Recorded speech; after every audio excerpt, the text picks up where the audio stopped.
Shalom semuanya, mari kita belajar apologetika untuk kemuliaan nama Tuhan Yesus, bukan diri sendiri. Saya bisa salah, Anda bisa salah, tapi firman Tuhan tidak mungkin salah. Saya ada janji untuk bikin video tentang hukum Taurat part 2, tapi saya tunda dulu karena saya mau bikin video tentang keselamatan dalam iman Kristen. Mungkin teman-teman ada yang bertanya, bagaimana sih pola keselamatan dalam iman Kristen?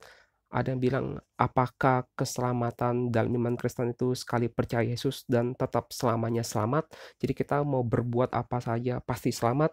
Terus ada juga yang mengatakan kalau gitu ngapain kita berbuat baik? Kalau kita sudah cukup percaya Yesus selamat gitu. Untuk apa kita berbuat baik? Lalu dia bilang, oh kita berbuat baik cuma untuk membalas kasih Tuhan. Lalu ada yang bilang juga, oh perbuatan baik itu wujud dari iman kita. Ya, tapi kita diselamatkan bukan karena perbuatan baik. Pokoknya kita asalkan percaya Yesus sekali selamat dan tetap seterusnya selamat gitu. Nah, ini tentu saja membingungkan ya. Membingungkan bagi sebagian orang baik itu di dalam umat Kristen sendiri maupun di luar kekristenan sendiri ya. Dan saya coba akan menjelaskannya menggalinya dari Alkitab ya.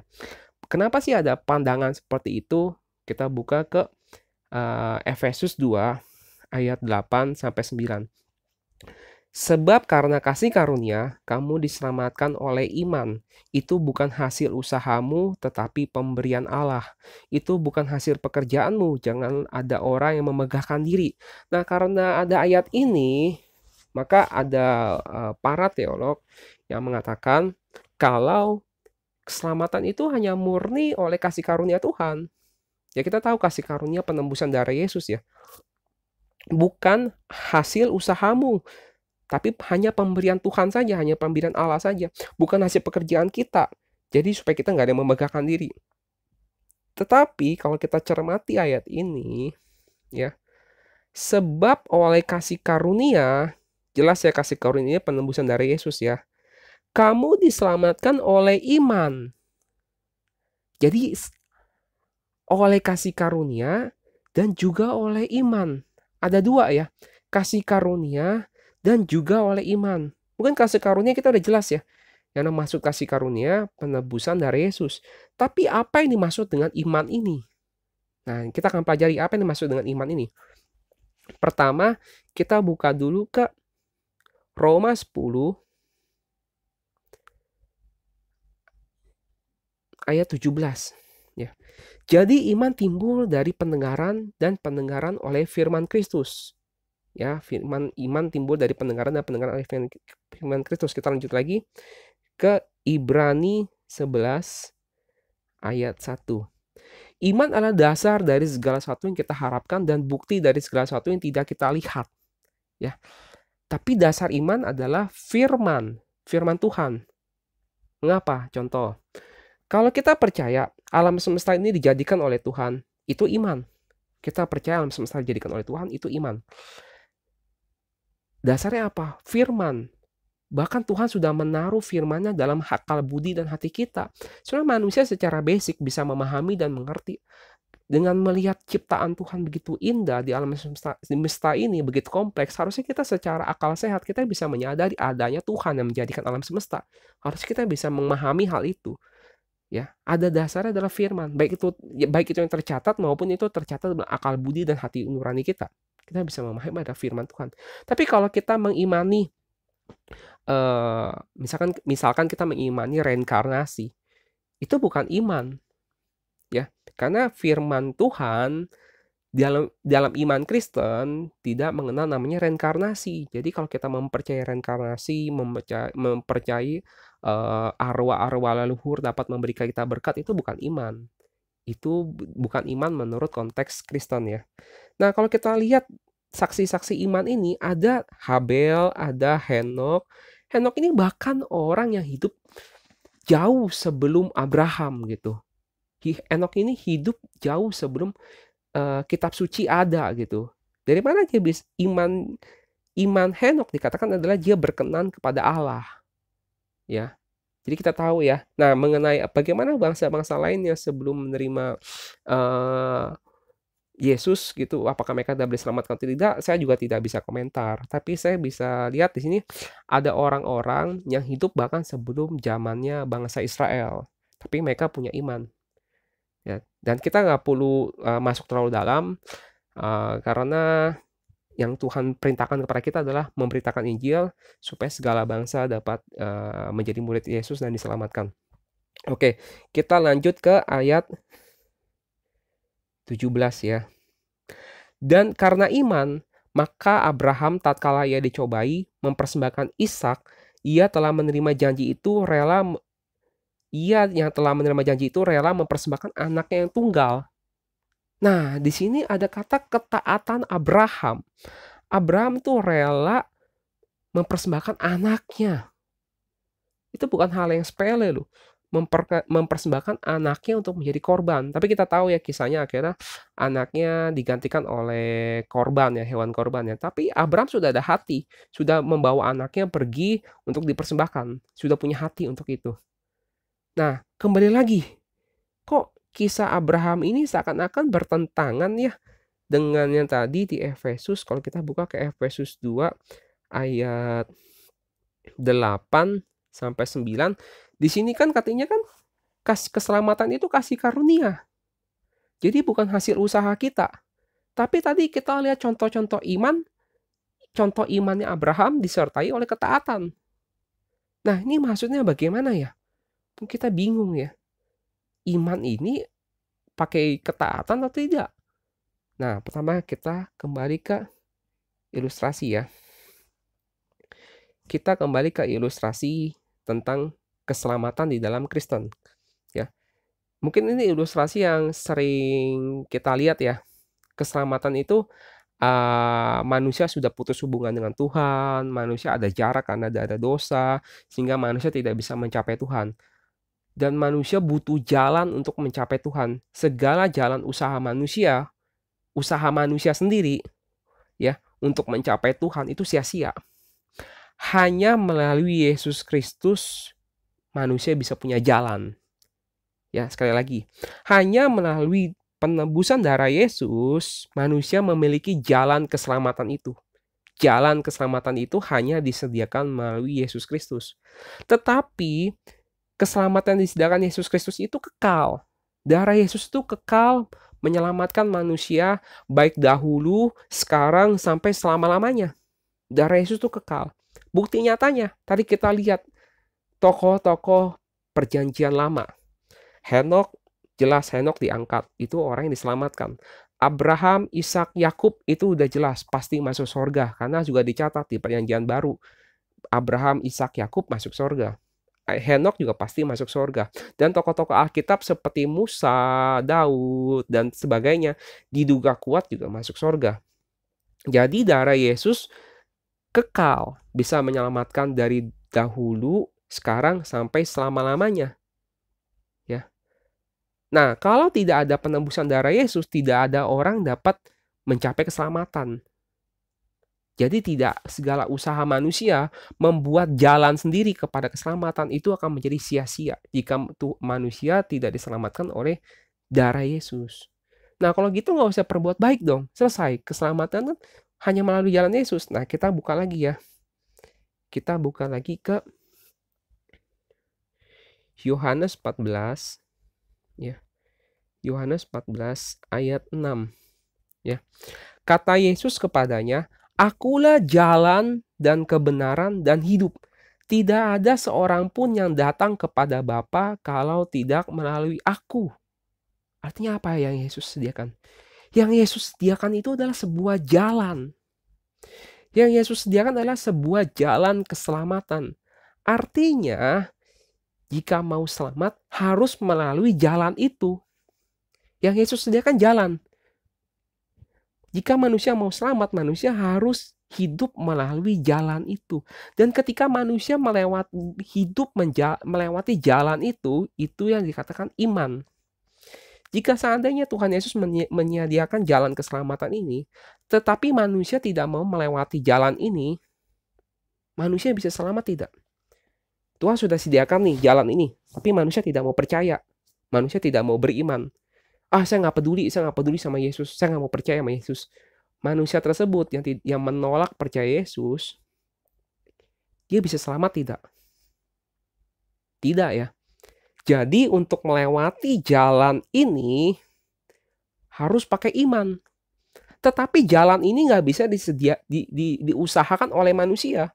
Manusia nggak mungkin bisa mengusahakan supaya bisa bikin jalan sendiri. Manusia nggak akan bisa bikin jalan. Makanya dikatakan oleh kasih karunia Tuhan, itu manusia diselamatkan oleh kasih karunia Tuhan yang diterima oleh iman. Bukan hasil pekerjaan kita. Bukan hasil usaha kita. Manusia nggak akan bisa bikin jalan.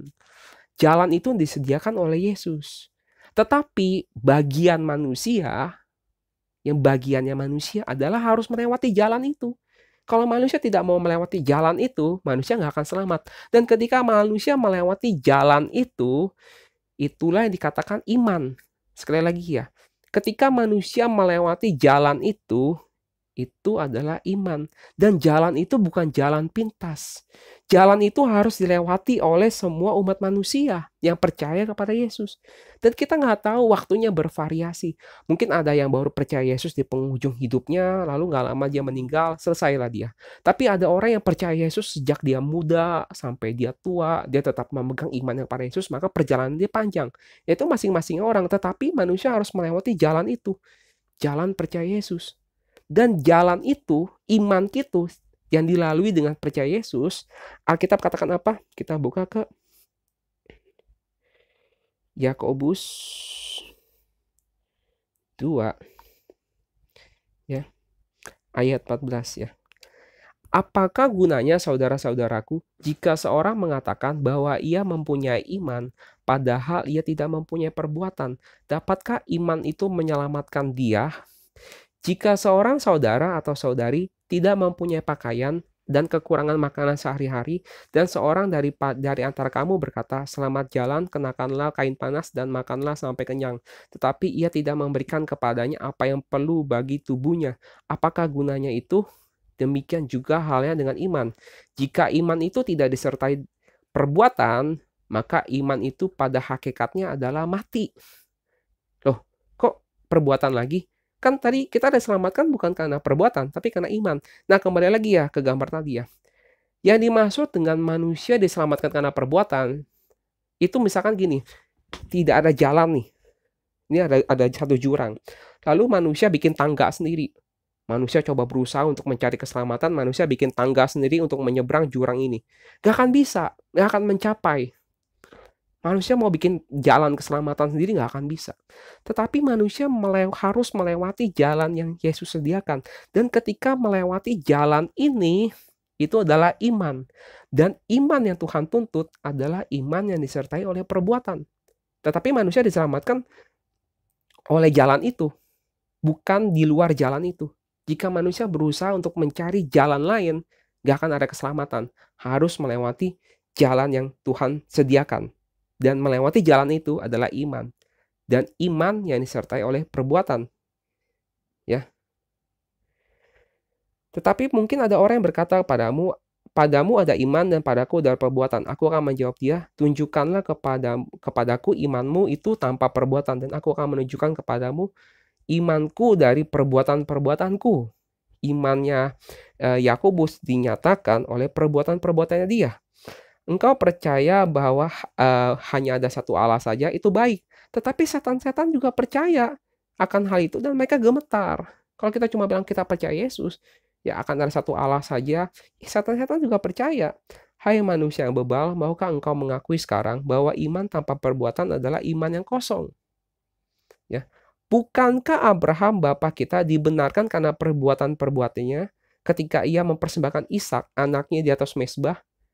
Nah, jadi Abraham itu dengan iman dia nyatakan dengan perbuatan dia rela mempersembahkan anaknya. Ya. Kamu lihat bahwa iman bekerja sama dengan perbuatan-perbuatan, dan oleh perbuatan-perbuatan itu iman menjadi sempurna. Dengan jalan demikian, genaplah nas yang mengatakan, lalu percaya Allah Abraham kepada Allah, maka Allah memperhitungkan hal itu kepadanya sebagai kebenaran. Karena itu Abraham disebut sahabat Allah. Jadi kamu lihat bahwa manusia dibenarkan karena perbuatan-perbuatannya dan bukan hanya karena iman. Dan bukanlah demikian juga Rahab pelacur itu dibenarkan karena perbuatan-perbuatannya ketika ia menyembunyikan orang-orang yang disuruh itu dalam rumahnya lalu menolong mereka lolos melalui jalan yang lain. Nah, di sini ada menarik ya. Kalau Abraham ini taat akan firman yang langsung dia dengar. Abraham diperintahkan untuk mempersembahkan Ishak, itu adalah firman yang langsung dia dengar. Tapi kalau kisah Rahab, ini adalah Rahab mendengarkan pemberitaan. Rahab ini adalah bangsa yang tinggal di kota Yeriko. Dan kota Yeriko ini akan dihancurkan oleh bangsa Israel. Dan ketika Rahab mendengar pemberitaan akan bangsa Israel itu, yaitu bangsa yang disertai oleh Allah yang luar biasa, maka Rahab percaya akan Allahnya Israel. Dia lebih percaya akan kekuatan Allahnya Israel dibandingkan kekuatan tembok Yeriko. Nah, itulah iman dari si Rahab ini. Maka dia lebih rela mengkhianati bangsanya sendiri dengan menyembunyikan pengintai dari orang Israel. Sehingga imannya ini dia berani untuk menyembunyikan para pengintai itu. Nah, jadi Rahab ini menunjukkan kisah tentang orang yang percaya oleh pemberitaan. Pemberitaan tentang firman Tuhan, tentu saja pemberitaan tentang bagaimana Allah Israel menyertai umatnya. Nah, sebab seperti tubuh tanpa roh adalah mati, demikian jugalah iman tanpa perbuatan-perbuatan adalah mati. Nah, kembali lagi ya, iman bukan berarti kita mengandalkan kekuatan sendiri. Jangan sampai orang salah paham.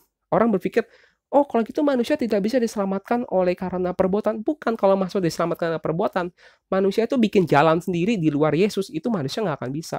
Jika tanpa Yesus, manusia bikin jalan sendiri untuk menyeberangi jurang itu, nggak akan bisa.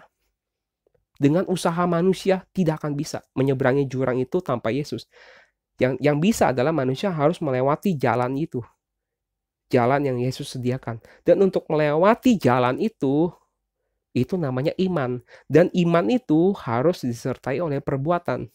Contohnya, kita kembali lagi ya. Contohnya ya. Saudara-saudaraku, sebagai orang yang beriman kepada Yesus Kristus, Tuhan kita yang mulia, ya. Janganlah iman itu kamu amalkan dengan memandang muka. Jadi iman itu diamalkan ya. Nah, kembali lagi. Iman kepada Yesus sebagai Tuhan kita, sebagai Lord kita, Kurios kita, Tuan kita, bos kita, majikan kita. Nah, kalau kita bilang kita percaya Yesus sebagai Tuan kita, bos kita, majikan kita, apakah iman itu kita wujudkan dengan kita mengambil sikap kita jadi orang yang bergaya bos gitu? Kita maunya, Tuhan pokoknya engkau harus berikan saya ini, harus berikan saya itu. Saya minta ini, saya minta itu. Saya pokoknya harus engkau berikan berkat tercurah. Engkau harus berikan saya tingkap-tingkap langit terbuka. Pokoknya saya maunya jadi bos. Saya perintah-perintah Tuhan. Atau kita meneladani Yesus dalam arti, kita meneladani, kita benar-benar menjadikan Yesus sebagai bos kita. Kalau Yesus saja sebagai bos kita, majikan kita, bisa rendah hati, maka kita harus belajar untuk lebih rendah hati lagi untuk meneladani bos kita. Bahkan harus lebih lagi daripada bos kita. Ya, itu contoh. Jadi ada Tuhan meminta iman kita disertai oleh perbuatan. Ya. Nah, kembali lagi seperti Alkitab katakan ya.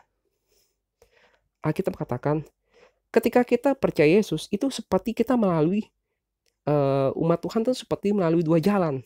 Kita buka ke Matius 7 ayat 13 ya. Matius 7 ayat 13 sampai 14. Masuklah melalui pintu yang sesak itu, karena lebarlah pintu dan luaslah jalan yang menuju kepada kebinasaan, dan banyak orang yang masuk melaluinya. Jadi Tuhan bilang ada dua pintu ya. Ketika orang percaya Yesus, hidup dia diilustrasikan seperti orang melalui dua pintu. Ada pintu yang lebar dan luaslah jalan, tetapi menuju kebinasaan, dan banyak orang melaluinya. Dan karena sesaklah pintu, yang sempitlah jalan yang menuju kepada kehidupan, dan sedikit orang yang mendapatinya. Hanya sedikit orang yang mau berjalan di jalan yang sempit.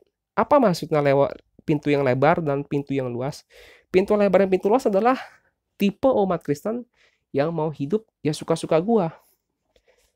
Maunya gua begini ya begini. Pokoknya ya asal percaya Yesus selamat selesai. Pokoknya hidup suka-suka gua.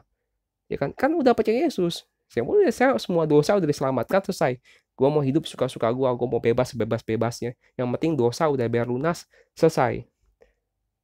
Nah, apakah kita mau pilih yang mana?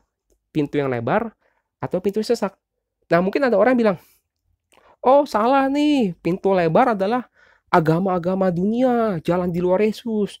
Pintu sempit adalah melalui jalan Yesus." Nah, kita buka lagi ya ke Lukas 13 ya. Dari 23 dulu ya. Dan ada orang yang berkata kepadanya, "Tuhan, sedikit sajakah orang yang diselamatkan?" Jawab Yesus kepada orang di situ, "Berjuanglah." Kalau berjuang harusnya pakai usaha ya. "Berjuanglah untuk masuk melalui pintu yang sesak itu. Karena aku berkata kepadamu, banyak orang akan berusaha untuk masuk, tetapi tidak akan dapat." Ya. Jika tuan rumah telah bangkit dan telah menutup pintu, kamu akan berdiri di luar dan mengetok-ketok pintu sambil berkata, "Tuan, bukakanlah kami pintu." Dan ia akan menjawab dan berkata kepadamu, "Aku tidak tahu dari mana kamu datang." Nah, yang menarik di sini adalah kita baca ayat berikutnya ya. Maka kamu akan berkata, "Kami telah makan dan minum di hadapanmu, dan engkau telah mengajar di kota-kota kami." Tetapi ia akan berkata kepadamu, "Aku tidak tahu dari mana kamu datang, nyala dari hadapanku, hai kamu sekalian yang melakukan kejahatan." Nah, yang menarik di sini adalah orang-orang ini mengenal Yesus loh. Mengenal Yesus dalam arti dia juga percaya Yesus, ya. Dia mengatakan dia sudah makan dan minum bersama Yesus. Dan dia sudah menerima pengajaran dari Yesus. Tapi dia tidak selamat. Loh, sudah ikut Yesus, tapi nggak selamat. Loh, nih udah ikut Yesus tapi nggak selamat ya. Kan mengerikan juga ya. Karena dia mau berjalan di pintu yang lebar. Wow. Nah, kita lihat ini kan umat secara umum ya. Kita lihat apa perkataan 1 Korintus 9 ayat 23, 24 sampai 27 ya. Kita buka dulu dari 23. Di sini ada perkataan Rasul Paulus malah. "Segala sesuatu ini aku lakukan karena Injil, supaya aku mendapat bagian dalamnya." Apa maksud Rasul Paulus mendapat bagian dalamnya? Mendapat bagian dari keselamatan Injil itu. Mendapat bagian dari keselamatan diberitakan oleh Injil itu. Ya, jangan diputar-putar maknanya. "Tidak tahukah kamu bahwa dalam gelanggang pertandingan semua peserta turut berlari, tetapi hanya satu orang saja yang mendapat hadiah.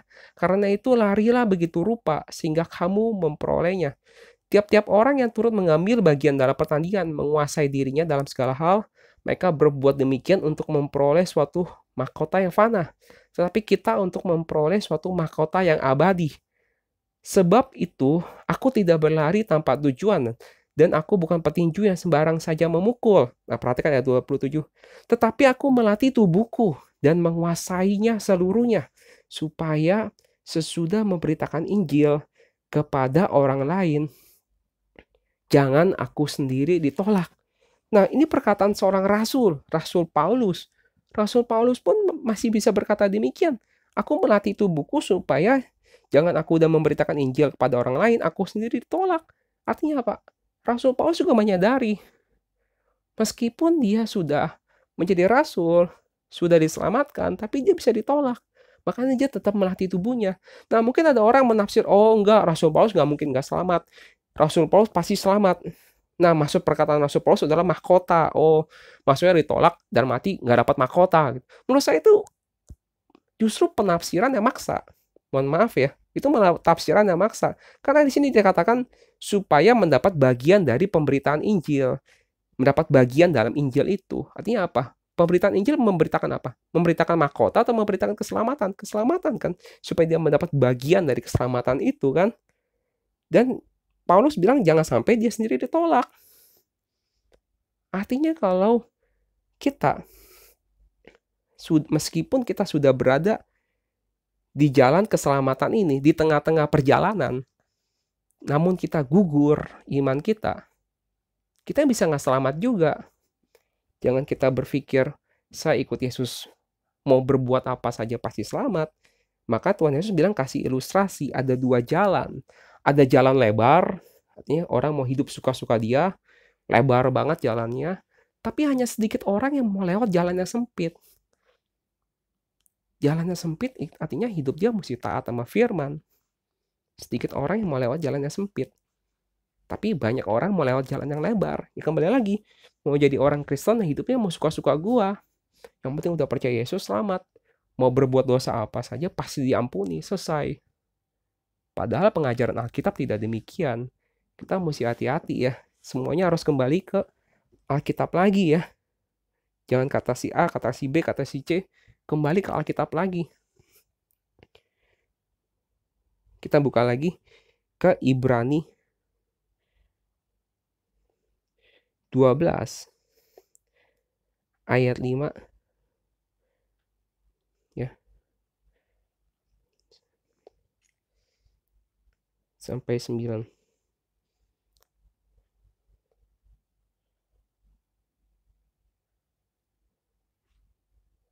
Sorry ya. Ibrani 12 ayat 5.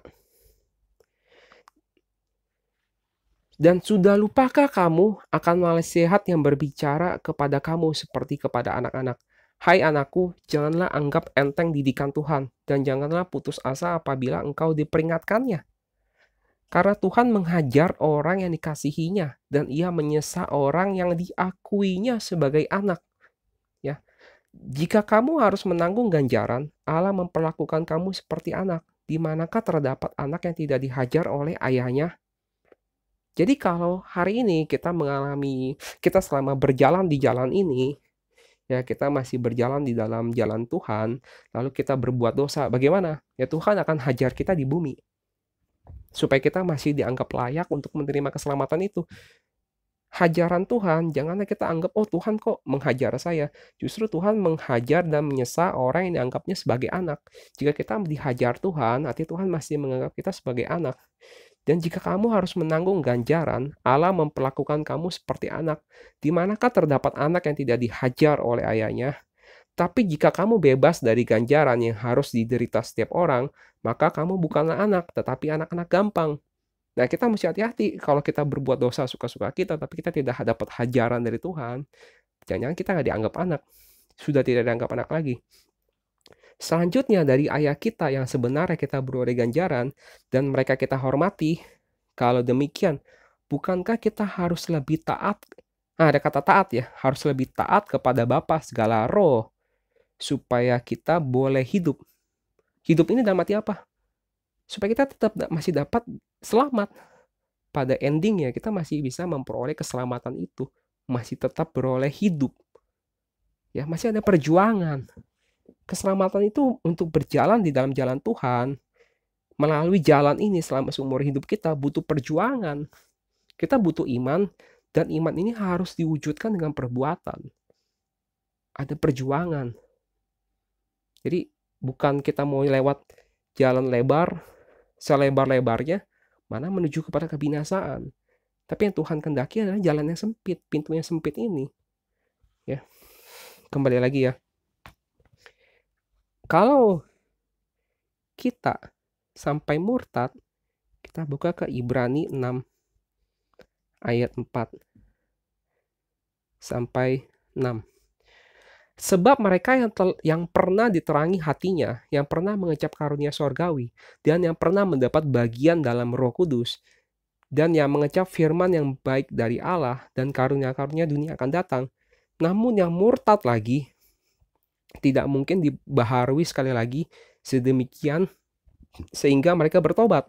Sebab mereka menyalibkan lagi anak Allah bagi mereka dan menghinanya di muka umum. Jadi kalau sampai kita sudah berjalan di jalan Tuhan, sedang dalam perjalanan hidup kita, ya di dalam jalan Tuhan, tiba-tiba kita murtad, ya kita bisa kehilangan keselamatan itu. Murtad ini dalam artinya apa sih? Ya, fall away, atau kita lihat bahasa aslinya having fallen away, atau fall back, kembali hidup tidak percaya dan kembali hidup tanpa Tuhan, kembali ke kehidupan lama kita, kembali ke keyakinan lama kita, atau kita benar-benar hidup tanpa Tuhan, yang maunya Tuhan pimpin hidup kita berjalan dalam jalan Tuhan, ya kita malah meninggalkan Tuhan, kita jadi murtad lagi, maka kita jadi tidak selamat. Bukan kata saya ya, Kata saya bukan kata saya. Ini kata Alkitab. Kehilangan keselamatan itu. Nah, kita buka lagi ke Ibrani 10. Ibrani 10 ayat 26. Ibrani 10 ayat 26. Sebab jika kita sengaja berbuat dosa, sesudah memperoleh pengetahuan tentang kebenaran, maka tidak ada lagi korban untuk menghapus dosa itu. Ya.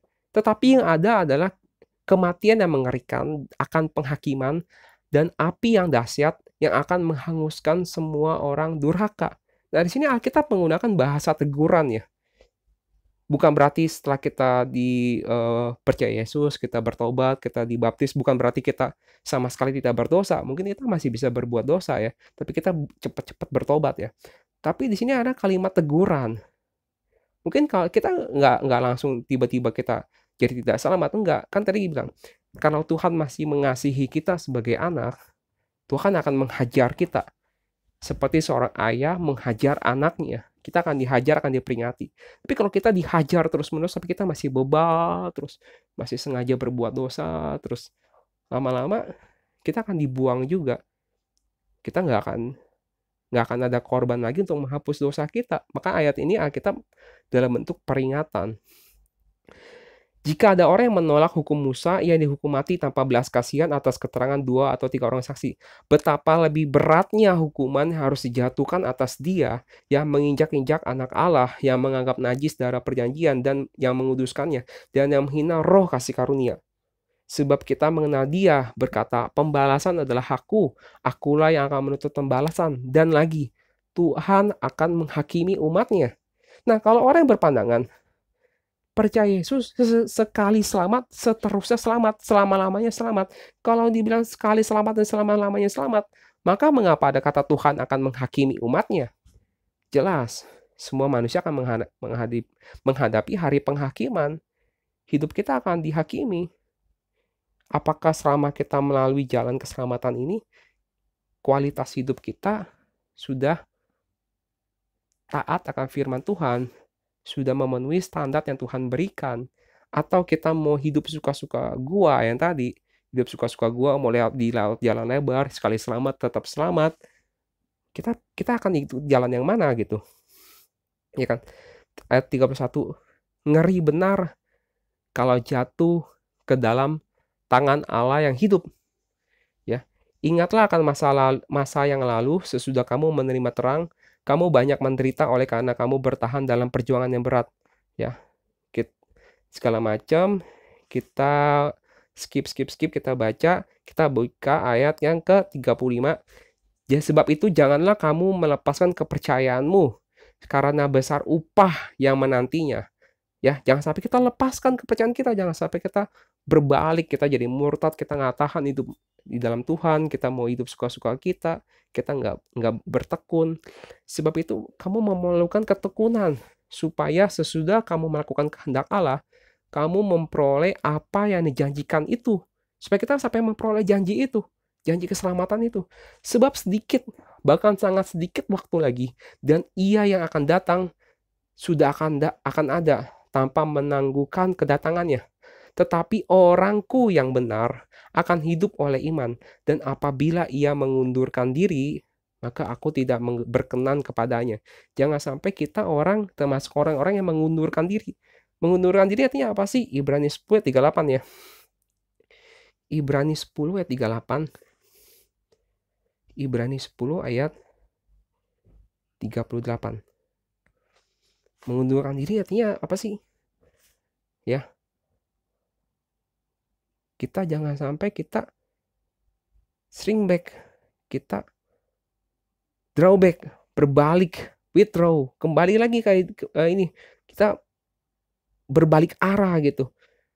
Hidup kita berbalik arah ya. Saat ini kita sudah berjalan di jalan Tuhan, kita udah jalan lurus-lurus, malah kita berbalik arah, malah kita jadi kehilangan keselamatan itu.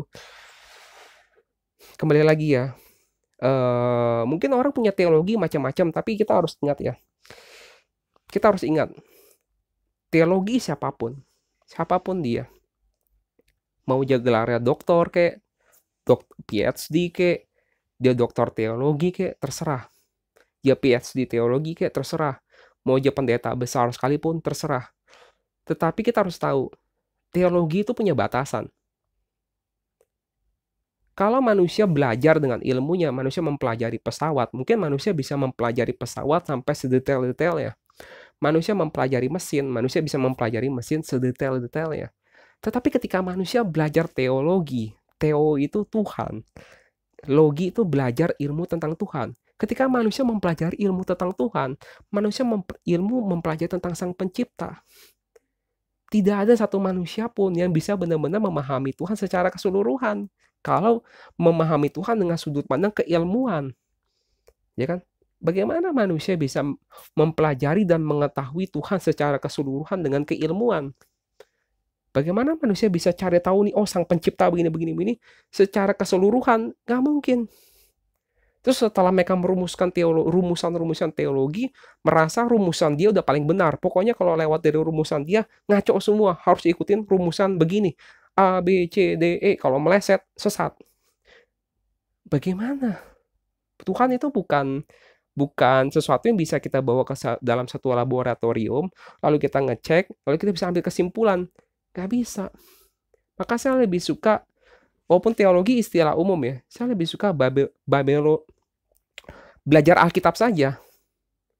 Ya, manusia belajar Alkitab saja. Apa yang Tuhan ingin sampaikan kepada manusia ada di Alkitab kok. Kita tinggal mempelajari Alkitab. Apa yang Alkitab sampaikan ya kita terima apa adanya. Jangan sampai rumusan-rumusan teologi, apalagi rumusan teologi itu sudah bercampur sama filsafat. Kita hati-hati. Bagaimana kita bisa mencampur Alkitab dengan filsafat? Nah, kembali lagi ya. Yang kita simpulkan ya. Antara manusia dan Tuhan ada jurang pemisah, yaitu dosa kita. Manusia tidak akan bisa mencapai Tuhan dengan segala upaya manapun. Dari kita jurang yang satu menuju ke satu jurang yang lain, dari melewati jurang ini manusia tidak bisa bikin tangga kayak jalan sendiri, kayak manusia tidak akan bisa bikin jalan keselamatan. Karena itu jalan keselamatan itu bukan usaha kita, bukan pekerjaan kita. Tidak ada manusia bisa membuat jalan keselamatan. Tapi jalan keselamatan yang Tuhan Yesus berikan itu harus dilalui. Namanya saja jalan harus dilalui. Dan melalui jalan itu adalah iman. Ketika kita melewati jalan itu setahap demi setahap dalam hidup kita, itu namanya iman. Dan iman harus disertai oleh perbuatan. Bagaimana iman kita harus dibuktikan dengan perbuatan kita. Dan nanti Tuhan akan menilai kualitas hidup kita. Apakah kita akan tetap layak atau kita akan ditolak. Seperti tadi perkataan Rasul Paulus pun, Rasul Paulus menati tubuhnya. Jangan sampai setelah dia memberitakan Injil, jangan sampai dia sendiri ditolak. Ya kan? Nah, selama kita hidup di dunia, mungkin ketika kita bandel, kita masih berbuat dosa, Tuhan akan hajar kita sampai kita bertobat dan kembali lagi ke jalannya. Tapi kalau kita sampai berbalik, kita murtad, kita meninggalkan Tuhan, maka keselamatan juga akan bisa hilang. Dan kita harus baca Alkitab apa adanya. Alkitab harus berada di atas segala rumusan teologi yang dibangun oleh semua para pakar-pakar teologi. Alkitab harus di atas semuanya. Jangan sampai rumusan yang dibangun oleh para pakar-pakar teologi malah menghambat kita untuk mengenal kebenaran Alkitab apa adanya. Nah, semoga video ini bisa memberkati lebih banyak orang dan mohon untuk di-share supaya semakin banyak orang mengerti kebenaran firman Tuhan. Biarlah segala kemuliaan bagi nama Tuhan. Amin.